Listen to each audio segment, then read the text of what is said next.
रासायनिक खाद व जैविक खाद। द्वितीय विश्व युद्ध के बाद पश्चिमी देशों के हथियार और विषाक्त रसायन बनाने वाले कारखाने बंद होने के कगार पर पहुंच गए थे, जिसके कारण पश्चिमी देशों को काफी आर्थिक नुकसान हो रहा था।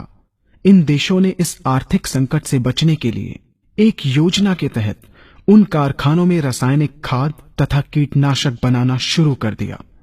इन रासायनिक खादों व कीटनाशकों के द्वारा कृषि उत्पादन को बढ़ाने की बात कर हरित क्रांति नाम का एक छद्म जाल बुना। भोले भाले किसान अधिक उत्पादन के लालच में फंसकर रासायनिक खाद व कीटनाशकों का प्रयोग करने लगे। बैलों की जगह ट्रैक्टर से जुताई होने लगी। शुरुआत में कम रासायनिक खादों के प्रयोग से अधिक उत्पादन हुआ। धीरे धीरे रासायनिक खादों के प्रयोग के कारण भूमि की उर्वरा शक्ति क्षीण होने लगी, जिसकी वजह से उत्पादन घटने लगा तथा फसलें कमजोर होने लगी। फसलों के कमजोर होने के कारण उनमें रोग व कीट लगने लगे। रोग व कीटों से फसल की सुरक्षा के लिए और अधिक कीटनाशकों का प्रयोग होने लगा। एक तरफ ज्यादा उत्पादन के लिए अधिक रासायनिक खादों का प्रयोग होने लगा, वहीं दूसरी तरफ फसलों को रोग व कीटों से बचाने के लिए अधिक विषाक्त कीटनाशकों का प्रयोग बढ़ गया, जिसके कारण उत्पादन लागत बढ़ी और किसान को लाभ कम होने लगा, बल्कि छोटे किसान कर्ज में डूबने लगे।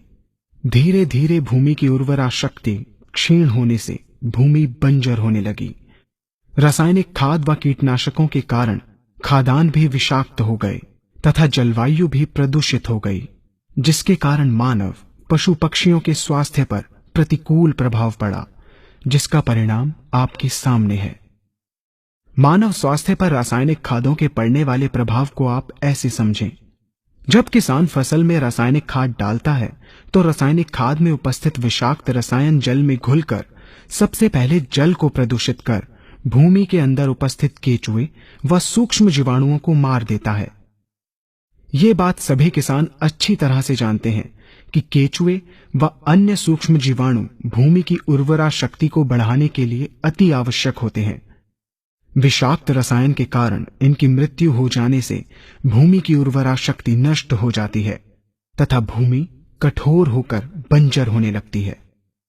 रासायनिक खादों के विषाक्त रसायन पानी के माध्यम से अन्य खनिजों के साथ फसल के अंदर पहुंचकर फसलों को विषाक्त बना देते हैं।